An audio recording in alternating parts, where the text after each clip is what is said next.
What's poppin' 2019? Yes, it's time for me to take a look back at the year that was, what was 2018? It's a bit weird really, wasn't it? So what's going to happen now is I show you my 10 favourite Transformers I got through the year. They're not necessarily the best ones, they're just the ones that I like the most.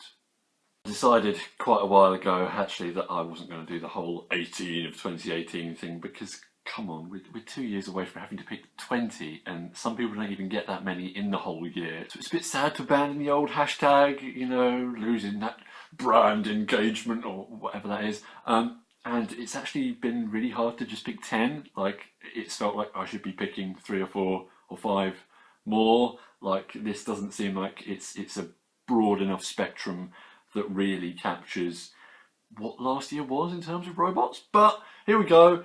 Here's 10 of them in no particular order because I can't rank them. Don't ask me to do that. It was hard enough to pick 10, let alone tell you which one is better than each other one leading up to an ultimate number one, which I can't do. I don't do favourites. They're all good for their own reasons, and I'm about to show you why. Let's get the one that most people will go, "What? You put that on your list?" out of the way first. It's Bumblebee, what's it, Energon Igniter's Power Series Dropkick. The car one that's like 10 quid you can probably find in Tesco's. It's cheap, it's simple, you know, his arms only do that, his elbows only do that, his legs only do that. But I really like it. I have not been able to put this figure down since I got it. When all the Bumblebee stuff hit, I actually went out, actively made the trip to a shop to look for it, and I found it right at the back of the peg, and I was like, yes! That thrill of the hunt came back for 5 minutes. All thanks to Dropkick, all thanks to the fact that he's this beautiful, slick muscle car guy that's all just glossy, and it's such a nice thing to hold when you're looking at something that's actually packaged in vehicle mode for once. It's like, that's nice, man. That's exactly the kind of thing I want right now, and it did the trick. The Bumblebee hype train worked very well. I'm here for this weird little toy line now. You know, they're not one-step changes, they're a little bit above that, but at the same time they're still ostensibly pretty poo, but I like them. It's just fun. I've been half put together a review for this guy for ages, so I'm not going to go into too much depth here, but yeah, Dropkick deserves a place on the list. Next up we got Allspark Power Dive Bomb. I went on a pretty big movie kick around the spring, and that coincided kind of with a bit of a smaller undercurrent of Cybertron stuff that I wanted to get hold of, so of course, you know, the perfect storm combining those two urges was, you know, the Allspark Power guys, and Dive Bomb was like one of the only ones I didn't get because it turned out I have most of them somehow. And yeah, I really like him. Something I was really not expecting to, because I think I half bought him with the feeling of, oh, I suppose I'll get him, you know, one for the collection. I can say I've got all of those Cybertron repainted guys in the movie line if I get him. I don't really want him because I've never really liked Cybertron Thundercracker. The wiki says that his arm thing stays in place, and it totally doesn't. There's nothing there to stop that from still doing that. But at least it hasn't got 13 years of waggle on the go, so it all stays together just that little bit nicely, and it turns out that that's all I needed to actually appreciate this figure. I mean, yeah, throw in the colour scheme as well, because I love this. Like, somehow this sickly kind of a banana that's been left in the sun too long deco, it pleases my eyes. It's just such a nice sort of standout, you know, for a Decepticon jet to be these colours, and he's got like clear blue parts. It might look green to you on the camera right now through your screen. It's not green, it's just because there's yellow bits behind here. He has blue light piping. He's Decepticon. But suffice to say, there's just something about this guy that I've just really dug, and he's my new favourite obscure Seeker variation. Keeping with that first movie kick that I was on at that point, is Studio Series Ratchet. Now, when Studio Series hit, I mean, I got Blackout first. That was the one I had to get, but then it just felt like that hasn't really resonated with me, that figure, at all. I've got he stands there, he's kind of big, and I don't really do anything with him because he's a little bit boring to look at and really awkward to pose, and he's just like, the concept was a lot better than what the actual thing turned out to be, and it's a little bit of a shame, but whatever. The rest of the Studio Series guys are absolute belters, and I had to have one of them on the list. It was a bit tough to pick because they are all just great in their own particular, very unique ways. They're all really good, and you can't really just lay them all out and say, that one's the best one. But Ratchet here, he had to be the one on the list because he was the first one I found in a shop. And I mean, I could have walked out that day with you know, Bumblebee or like Stinger, so I haven't got him. But for whatever reason, it was Ratchet that called to me. It was the guy I've already got like 8 of that called to me, and it just cemented that whole fact that I can summon nostalgia for the movies on some degree, at least the first one. I took him home, and it was a whole kind of shared set of circumstances that lined up with when I got the Dark of the Moon Ratchet, and it hit something inside me, a little chord that was like, this is good, man. It's just. I mean, yes, as far as Ratchet figures go, he is just the Dark of the Moon one, done kind of a little bit more tightly, you know, like they get his feet the right shape and he's a little bit more posable and he's not quite so boxy. But then you've got all this, like, ambulance railings, like, coattails on there that you can't do anything with, and he needs a bit more paint on his face, blah, blah, blah. But Ratchet's just always been a favourite, so here he is on the list, beating out the likes of Jazz and Brawl and Starscream and Ironhide. While the Studio Series does feel pretty nicely high-end, and there's a definite, tangible, although very hard to define, step up in terms of their quality somehow, somewhere, there's definitely still a line that can take it further when it comes to the movie figures, and that's your MPM lot, and yeah, Barry's got to be on the list. Masterpiece movie Barricade! Oh, I mean, it's the only masterpiece I got this year. I would have normally picked one up at TF Nation, but I just didn't, and I'm kind of regretting that because it was a bit of an unwritten tradition, but at the same time it's like, if this is the highest end figure I've had this year, then I'm perfectly fine with that. Because, I mean, it's just like weird to have this thing, really, isn't it? Like, it's just a big giant Barricade that's super detailed and goes to so many lengths to get the robot mode even more accurate, and he's got die-cast in him, and some of his colours are a bit weird and his arms work a bit strangely, but it's a masterpiece Barricade. Those words apply to a real object, and it's in my hands. For a while after I got him, I did kind of feel like, oh, he's not that great, and there's not really that much that I can really do with him, or anywhere that he really fits in my collection. But to be honest, coming back to it now, it's like, yeah, it's a stunning thing, just loaded with menace and this kind of dark shine, and it's masterpiece Barricade, mate. Moving on to something else that was expensive and high-end that I got around the same time and then proceeded to kind of go off of for most of the year, until I went back to it and realised how bloody good it is. LG EX Great Shot. Now, this was something I really probably should have done a whole big video about, but I never did. Whoops. Yeah, this is something else. You know, it's a bit of a last hurrah to Takara's Legends line. It's just a crazy, obscure guy that really epitomises that whole Japanese super robot end of Transformers that I really want to like, and I really feel like I have the capacity to like, especially after really getting into Gridman. This was just something that I felt like I had to have when the pre-orders went up, and then I got it and it's like, oh, it's really nice, isn't it? But at the same time I felt like, oh, I should have repainted Six Shot. I really needed to come back to it and take that time to appreciate it. Stand him on the forefront at the top of my shelves where you can just see every inch of him, and it's like, yeah, it's just gorgeous, isn't it? Look at the gold on the chest, those wings, all this, the weird like bird tattoo he's got on there. Like, what's that about? It doesn't turn into a bird, but it's just so perfectly like, you know, that same flavour as everything Brave and all that.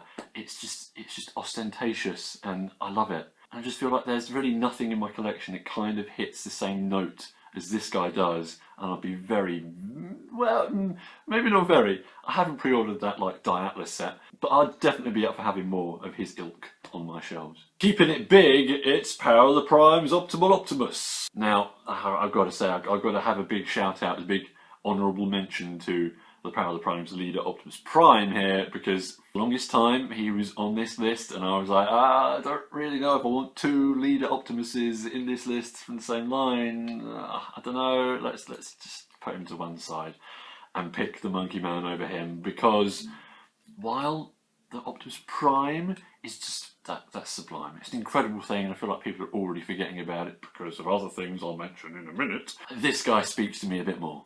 Like, yeah, okay, Prime is just a lovely kind of dream-wavy Don Figueroa chunky thing with the whole super mode stuff going on. But this is a bloke that I can look back at through the lens of my actual childhood and remember seeing the toy and not really wanting it, to be honest. Might have seen it in the cartoon, or did we not get the episodes with this body in broadcast on the TV in the 90s. I don't think we did, so it might be a bit of a Mandela effect on my part. I might just only know about this design from, you know, product catalogues and adverts on telly, and then getting the season 3 episodes sometime in the early 2000s on DVD. But whatever. This is a Beast Wars man, which, yeah, I spoke about quite a bit in my TFN haul video, and actually quite a few of the next few things we're going to show you are all TFN haul things. I really shouldn't devote any more time to speaking about, because I've hardly spoken about anything else all year.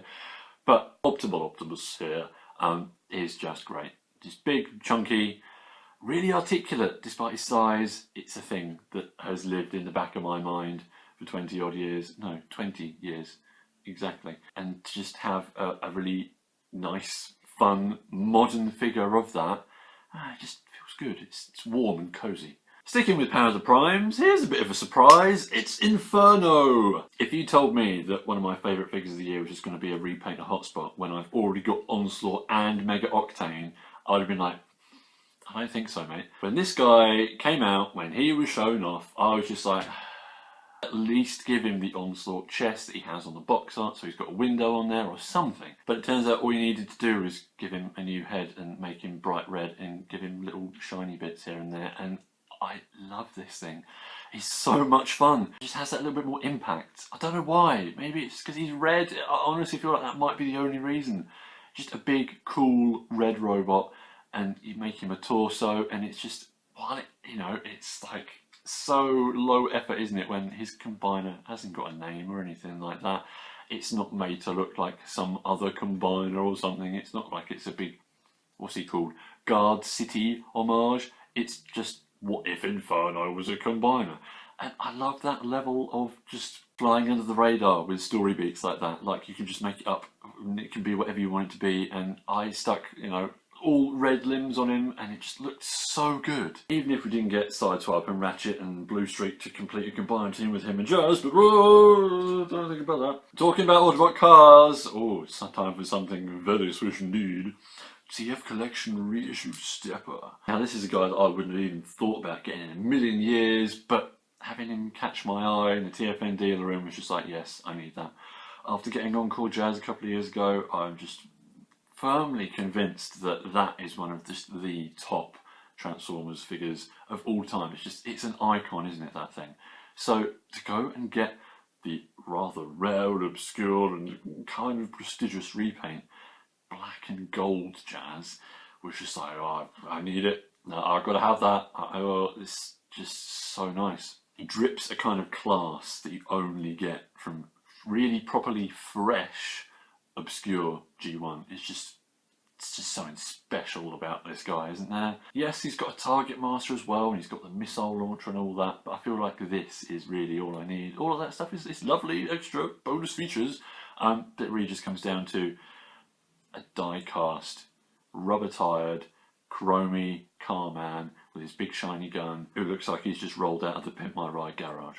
Hurtling on towards the end of the list now, time for a final TFN haul thing, which was a pretty big one, and it's been a bit of a grail forever, of course. It's RID Scourge. The real origin of the colour scheme, which, well, one colour scheme, I suppose, that I just hold most dear. Black and teal. Just, yes, the red bits, the big sword, look at his angry face. It just works, and it represents, yeah, pretty much the huge, relatively, RID 2001 kick I've been on for most of the year. So yeah, the spring was all about like movie guys, but throughout the whole of 2018, I've basically been going back and looking at RID. I got my mint sealed Ruination set that are still in their boxes, they're still there. I went back and got things like Obsidian. Having all this minty, fresh, lovely 2001-2002 stuff was just sublime, and made me realise that while Armada is like the thing I'm most in love with all the time, I wouldn't have cared so much about that if it wasn't for RID. Because that set the stage, that made me realise what Autobots and Decepticons were and what those two badges mean. So I can't give RID any more credit, because it deserves all of it. So go and get the one thing that's like one of the top, like just most sought after, I guess, but also just defining figures from that line, and to get it off a mate for a good price and have a whole nice time with it at TF Nation just meant, yeah, this is just one of those special things. What's the last thing on the list, I hear you cry? It could very well be what you might call the #1 top spot. If someone put a gun to my head and asked me, I'd probably spurt this answer out. It's Siege Optimus. Siege is just something else. Yeah, no, one of the actually the last video I did, wasn't it? Was the unboxing of my deluxes and all that, and they're so good. Like, I just can't get my head around how much of a step up all of these figures are. Every single one I've handled has just been so amazing. It's just, each one has properly hit me with that feeling, this is really good, how is this so good? Apart from Flywheels, his leg not working, and I had to send him back and get a new one. And Optimus just epitomises that. This is incredible. Truly just, this is like masterpiece at like mainline level, if that makes sense. The engineering in this thing is insane. And it's not crazy to the level of like, oh, I just hate transforming it and I don't want to handle it. And oh, it's just like War for Cybertron, Optimus all over again. Which actually, you know, I like, but a lot of people don't. And that's the kind of benchmark for a really complex, annoying transformation. This is not that. It's probably about as complex as that, to be fair. But it's so fun, you know, to actually make that process of turning him into a truck, which I think actually looks really good, you know. So it's just like a regular truck with like a hat on and some blue bits, and oh, it's a space truck now, but I don't care. It's still a good truck mode. It's a future-y space truck that's good enough for me, and the robot mode is just perfect. I can't like fault it in any way. Okay, maybe some light piping would have definitely done the trick. Maybe not having such a big backpack would have done the trick. But all in all, Siege Optimus, man, it's just crazy, crazy good. I just feel like I never realised how good a properly like cartoony looking Optimus would have actually felt in my hands. Like, yeah, miss me with the 300 quid MP44, the next masterpiece Optimus. It's all toon all the time. I actively dislike how that looks. No, it's not for me at all. Give me a 20 quid cartoon looking Optimus that turns into a space truck and has just this particular set of details and colours and joints and yeah, raving about it. So basically Siege is just going to own my entire arse for the entirety of 2019. Let's go. Come on, bring it. So that was 2018 in 10 Transformers that I bought. Let's see what 2019 brings, yeah? I've got a feeling, just a little bit of a guess here, I think it might be pretty good. Siege is going to own, Studio Series is going to continue to own, Bumblebee stuff, even the cheapy fun Bumblebee stuff that you might find in Tesco's, it looks like that's going to own pretty good too. Cyberverse though, I've still not touched any of that, and I'm not sure if I'm ever going to. If it's ever going to make me look at something and go, I kind of need that, because I think Bumblebee is offering the quotient of cheapy fun stuff for me that I want, so Cyberverse is just like unnecessary. But we'll see. I have watched a few episodes of the show, and I do rather like it, so maybe it will eventually grab me and I will have to go and get like the bigger Shockwave whenever the hell that turns up, because we're still stuck on wave 1 with that lot. Yeah, here's to a good 2019 for you and all of your robot buying habits. Leave a comment if you're one of the people who's actually pre-ordered that Masterpiece Optimus, because I want to just see someone that actually has, because they're out of stock on all the websites. It's like, who is buying this? Please reveal yourself to me so that I can make faces at you. But whatever, man, it's all good. You do you, because I'm pretty damn sure there's going to be a very large selection of absolute belters for everyone. My New Year's resolution is to stop telling you about videos that I am intending to make, because that means they won't happen. So I'm just going to say, I'll see you soon, and not elaborate on any plans I might have, because then they will just be stuck in limbo forever.